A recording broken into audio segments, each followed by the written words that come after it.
guy for being a PDF, and his retard of a wife who wouldn't admit she got her stupid ass groomed, and then Tina kept saying the most retarded shit ever, so it's insane that Becky got so much shit when she was the one that had the higher ground and all of this. Anyway, after that, this creep would try to justify the unjustifiable, and he would come up with the most retarded explanation of all time. Yeah, nobody does that. Bridget's MySpace profile said that she was 18 years old. I reached out to her. I really wanted someone that knew how to drive. That was the initiative. I was like, man, I can't drive. I'm a loser. Bridget said she could. I was like, all right, let's start seeing each other. She lied about her age. And that, at what point, like when I found out we were 2 years in, do I leave at that point? No, of course not. Yeah. We've been together for 2 years by that point. Yup, that guy really said that. Yeah, like who gives a shit if what you're doing is completely immoral and disgusting? Oh, and illegal by the way. But it doesn't matter because it was like 2 years already, right? Jesus, this is absolutely diabolical. Anyway, after that disaster was over, the next day, Keemstar, Boogie and Wings went live, and after half an hour of avoiding the topic, they finally went into it, and it was Wings of Redemption out of all people who had the most decent takes. Yeah, ironic, I know. Added $20. Keem, I forgave you for making Wing's wife bring you a White Claw now, or working with a guy named Michael Green that should literally be on a Chris Hansen show. God. What is wrong with you? That was the other thing. Okay, listen. Yeah, we have to talk about Okay, let's get this done and out of the way, okay? Yes. Yes, please. Michael Green was, I don't know the ages. Do you know the ages? Apparently, I think Bridget 22. was 16 when they met, and 22 was Michael, and then she lied about her age, and then when he found out they f***ed everything off, was it 50? How old was Michael? Because- How old was Michael? 22. 22. Okay, so Michael's 22 years old. Bridget is 50. They start dating. Clearly, Michael should be canceled, right? At least at this point in the conversation, Keemstar did say that Mike had to be cancelled for this shit. Then again, his attitude through this whole conversation would be really weird. But allegedly, Bridget lied about her age. And then after Bridget was 18, Michael finds out her real age, right? That's not true. Okay, The story given on Queens was he found out when she was 7, and he's already been dating her for 2 years. And he found out by her birthday cake having 17 candles on it. Okay. So my question is this: from age 15 to 17, did you wonder where she was at between 7 and 3 p.m. every day? A lot of people live with their parents, and you know. Yeah, but you know, she goes to fucking school. Like how you not notice she went to school for 2 years? Okay, but I mean, I can't believe I'm gonna say this, but I absolutely agree with Wings here. I mean, you have to be retarded or just a sick f***. But anyway, I think later on, Mike did say that he knew that she was going to school, which I don't really know how admitting to that would help his case. I mean, if anything, just makes it worse. here's my right? Should Michael have been canceled for that? 100%. Should he be got in trouble? 100%. However, he ended up marrying her. They have kids together, and the expiration date on canceling him has long fucking gone. All right? What am I supposed to do? Am I supposed to, like, just be like, F you, Michael, I hate you? Unbound Soul You know super what I mean? chatted It's $20. Brother, I knew Keemstar was retarded, but not this bad. I mean, well, to each their own. Me personally, I wouldn't want to be associated with a PDF file, especially after all the shit Keemstar talks about not wanting his community to be toxic and shit, or how he would ban anyone that would have any contact with the Thorpes, for example, who are also known for being very fucking creepy. But nah, it's okay, he was a PDF file like 17 years ago, so it's alright. Like, what the fuck is this logic, dude? Only Keemstar could come up with some stupid shit like this. You know, people are saying that I'm like supporting a PO and like all this other fucking dumb shit, and it's like, dude, they're married, they have kids together. And so what? How does that make anything of what Mike is being accused? Okay, like, does this guy not hear himself when he talks? I mean, I don't know all the lore of Keemstar. I have been watching him for like a year tops, but this has to be the most retarded thing he has ever said. I mean, yeah, sure, when you look at it, the fact that she didn't say anything against it kinda makes things a little bit foggy, but that doesn't take away the fact that what they did was wrong and illegal. So Keemstar actually covering this on Drama Alert all those years ago, and now being friends with him is so fucking stupid, dude. Especially coming from the guy that was right there to call out people like Pyrocynical, Shadman, or Dr. Disrespect. Like, it makes no sense that now he's siding with this Mike guy. Anyway, after that, Wings would actually drop a huge bomb. You know what? At the time that I covered this on Drama Alert, Kid Behind the Camera got canceled for it, right? He got exposed for it. Did him and Bridget break up? No. Did Bridget No file call. charges on him? No. Did Bridget's parents file charges on him? No. Did literally anything happen with that at all? No. They went on to have kids. You know, like, Something that did it's happen. just like, You okay? And I hate to say this, there's something that did happen. Mike went back and Anybody retroactively home? removed every video of him and Bridget together on Angry Grandpa. And he most likely did because South Carolina doesn't have statute of limitations. Oh, he most likely did that because people were canceling him for it, and he didn't want to be canceled no, but for South Carolina marrying the doesn't- woman he loved. Right, but South Carolina doesn't have statute of limitations. If you do a crime at any point, Well, unless there was video of them banging it out on there. You well, know. he had a video where he talked about her giving him oral on their first date when she was 50, he was 22. I mean, brother, if that shit is true, it would be freaking insane. And also, of course, Boogie is trying to defend Mike as well. I mean, let's remember that this disgusting bastard is dating a woman that he met when she was like 19, while he was almost 50 at the time. Like, can we really take his opinion into account here? I love her. I think Mike's a cool person. The only reason I'm going at him this hard is I don't want you to like defend him without like all the facts on the table. You know what I'm saying? No, you're telling me the facts, right? Right. And that's fine. And yeah, I guess he is wrong as hell for that. But it's still like, what can be done? What can be done about it? Do you think he's a pedophile? No, Exactly. I don't. You know, Do you think Even if- he's a danger to children? No. Okay, so it's like, then what are we doing then? Well, you could do the same thing you did with Grace Thorpe and cut any ties with them for being a fucking creep. Like, come on, Kim, what is this shit for double standards? Anyway, so after that, Kid behind the camera would join the stream, and again, surprisingly, Wings was the only one willing to confront him for what he did. Listen, it comes down to this. I was lied to like 17 years ago, and we're still together as kids. Mike, you keep going back to this, but how did you spend 2 years of your life not realizing she's going to school, that she learned your can't lesson. drive, that she No, has to I have her knew she parents was to take on a her? wing. I've already said I knew she was going to school when we started dating. Right, but you were under the impression, how old did you think she was when you first went out?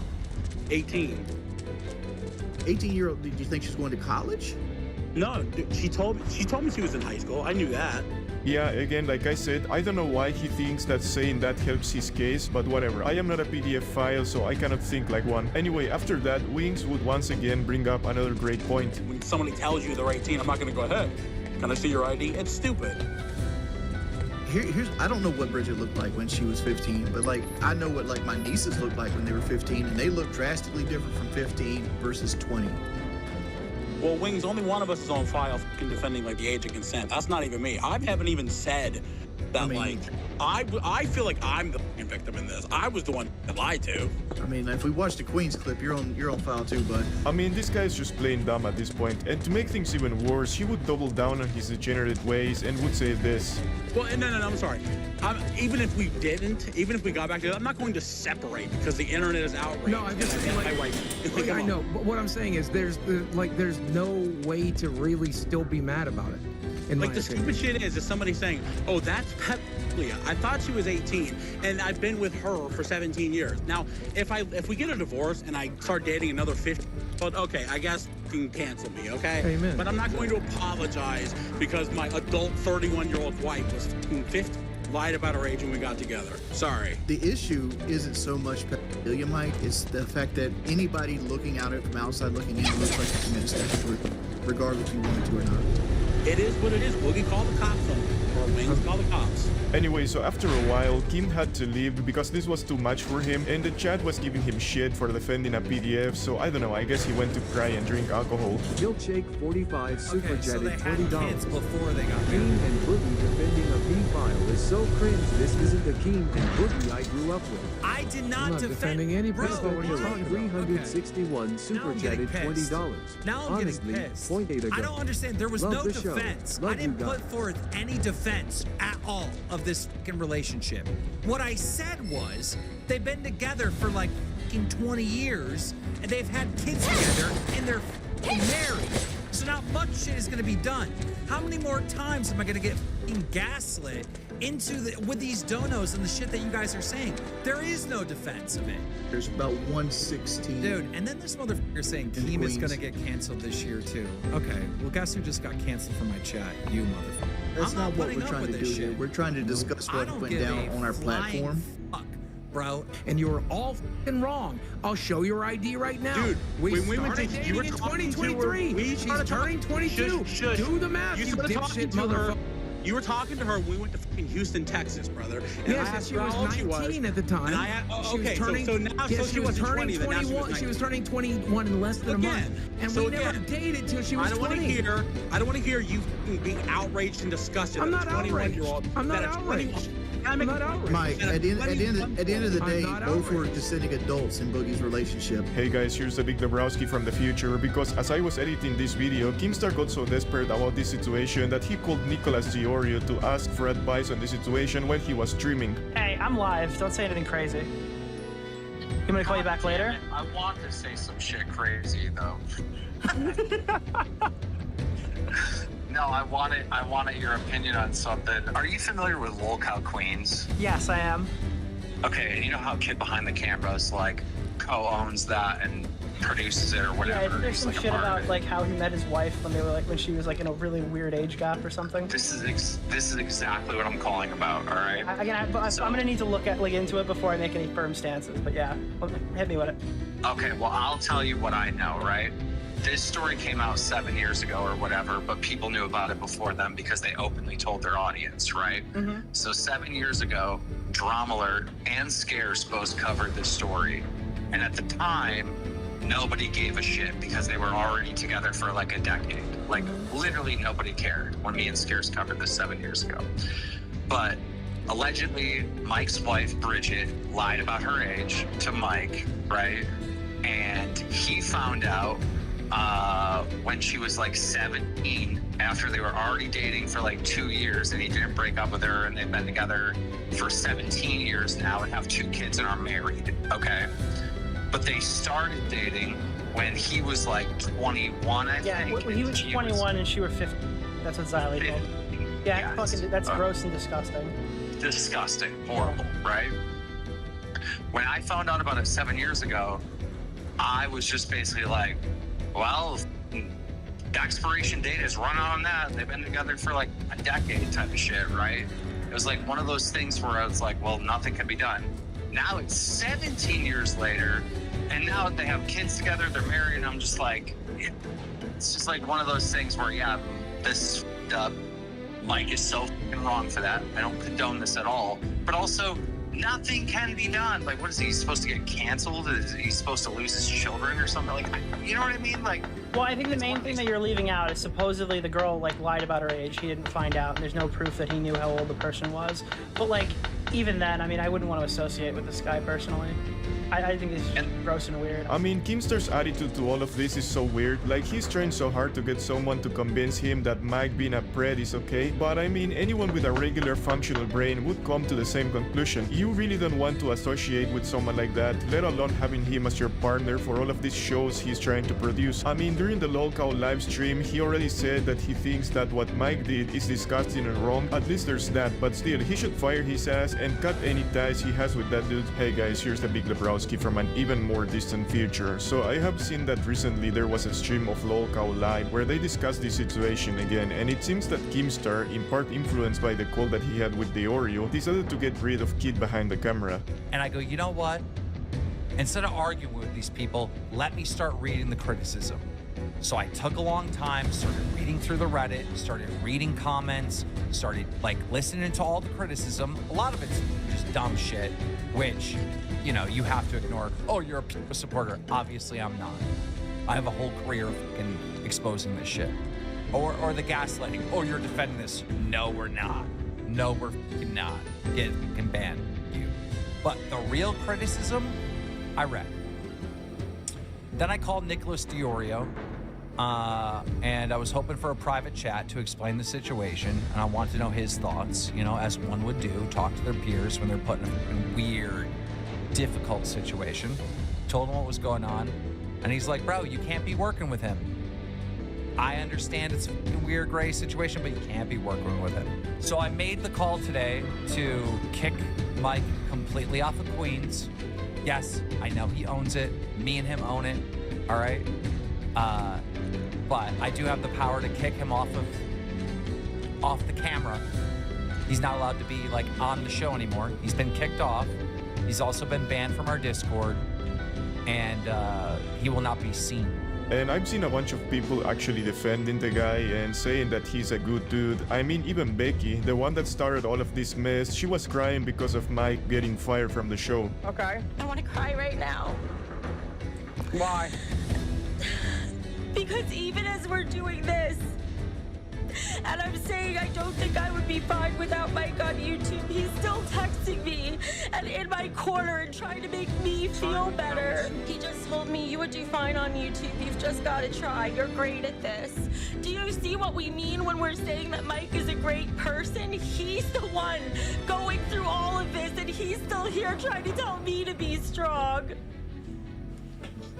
Anyway, I don't know, I mean, I get people that know the guy trying to defend him, and yeah, sure, he might be a good dude all you want, and yeah, sure, he got lied to, even though it's kinda ridiculous that he would not find out the age of Bridget after 2 years of being together, but whatever. The point is that a 7-year age gap is just way too much. So yeah, I don't know, all in all, this is a crazy situation that started in a really goofy way and ended up becoming a really serious issue that probably will end up in nothing because this is the internet, people, and accountability is something that is as rare as catching a shiny Charmander. So yeah guys, I'ma leave it at that, so you know what to do. Subscribe, like and comment, and go check our Discord server to keep growing this community. No PDFs allowed. I am the Big LeBron.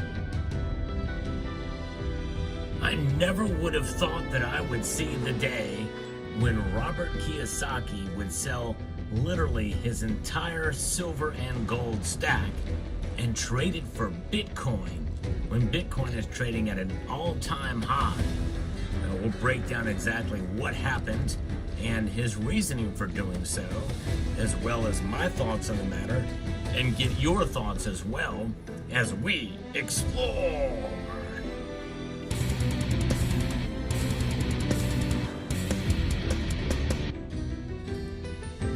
Buy silver now, before it's too late.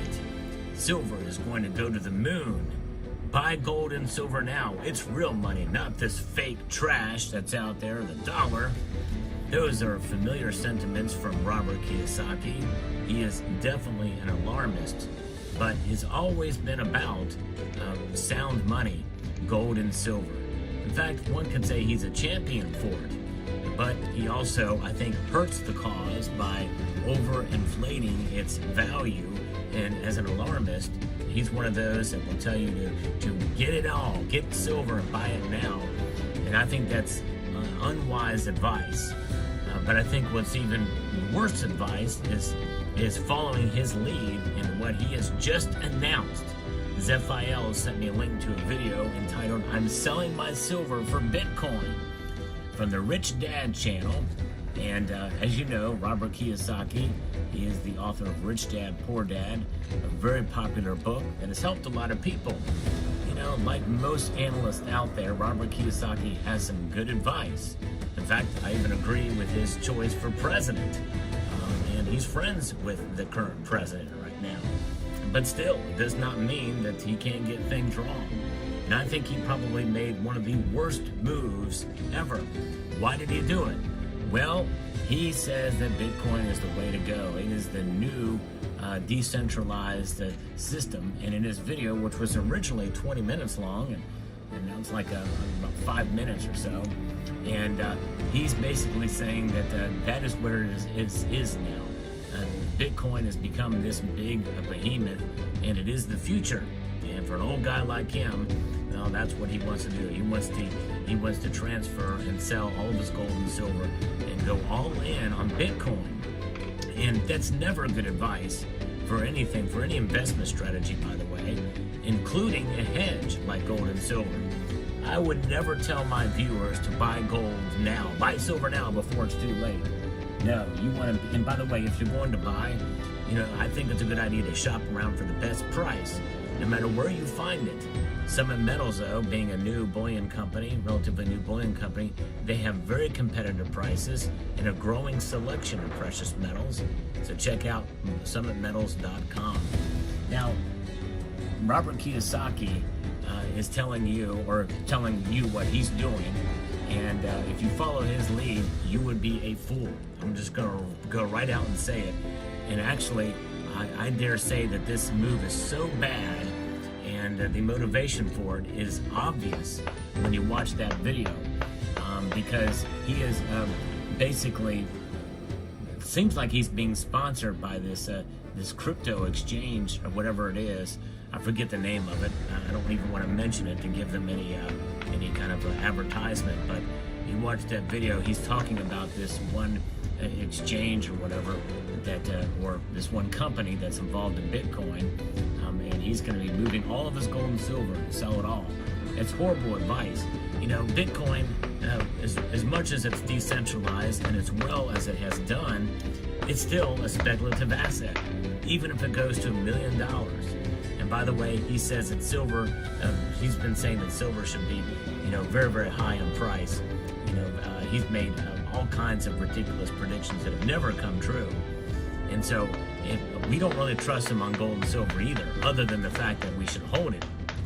But I don't think we should trust him on this move either.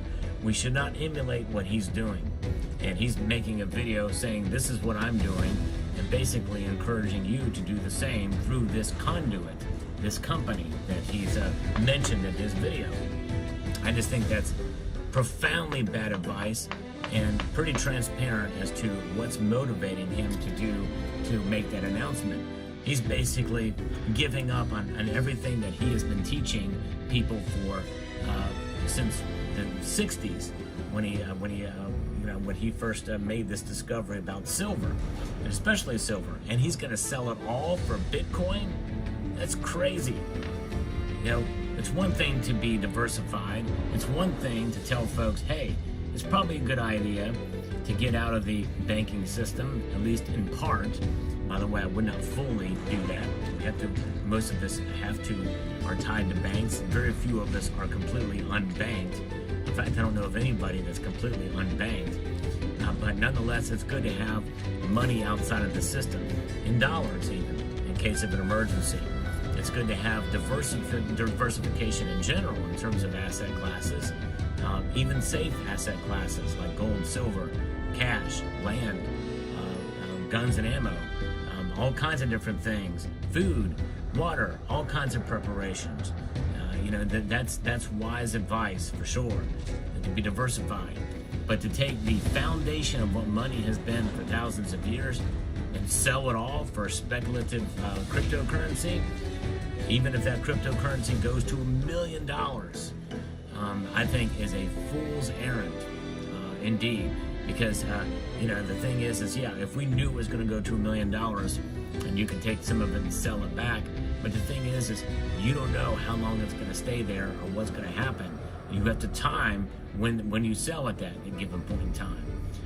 But nonetheless, the true value, I think, in terms of money is in gold and silver, which is outside of the price system that we find ourselves tied to with the markets. Bitcoin, at an all-time high right now, he is banking on it going much, much higher and performing much, much better than precious metals as a speculative asset.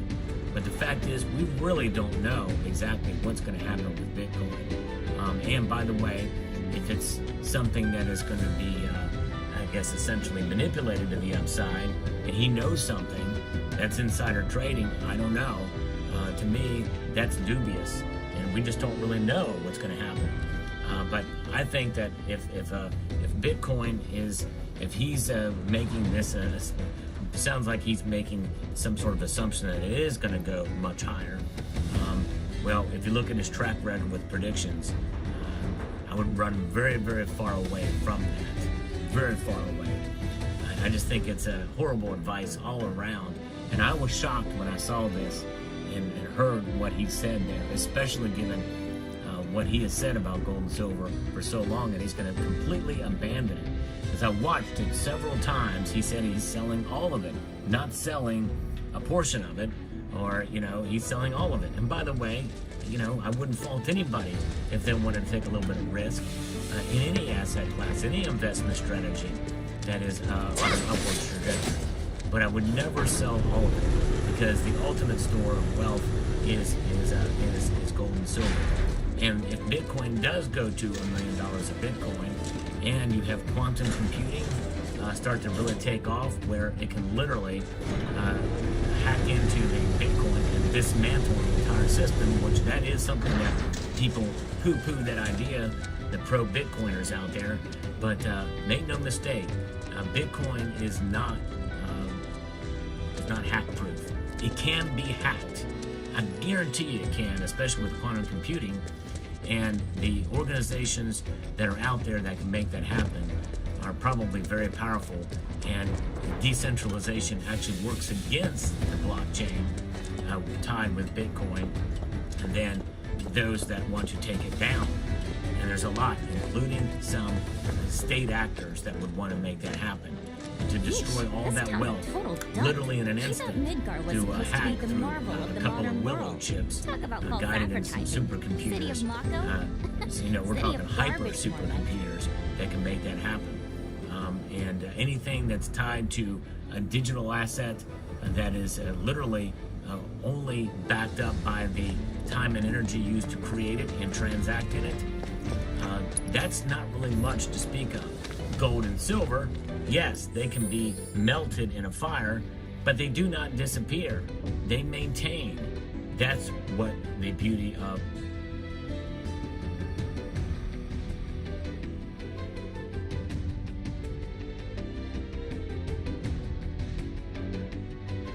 the shocking downfall of the UK.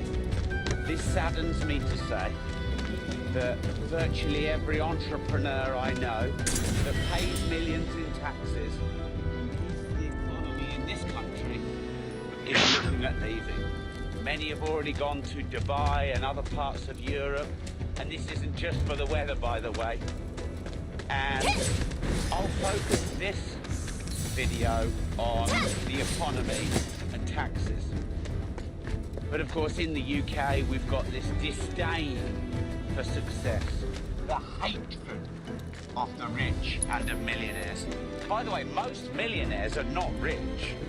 Most millionaires, have had appreciation of the house that they own, and they're essentially, working middle class. They drive normal cars, they're normal people, they run small businesses. And yet Labour and the propaganda, are making enemies of these millionaires. 10,000 have left since lockdown, and UBS predicts that 500,000 of them will leave out of the 3 million that there are.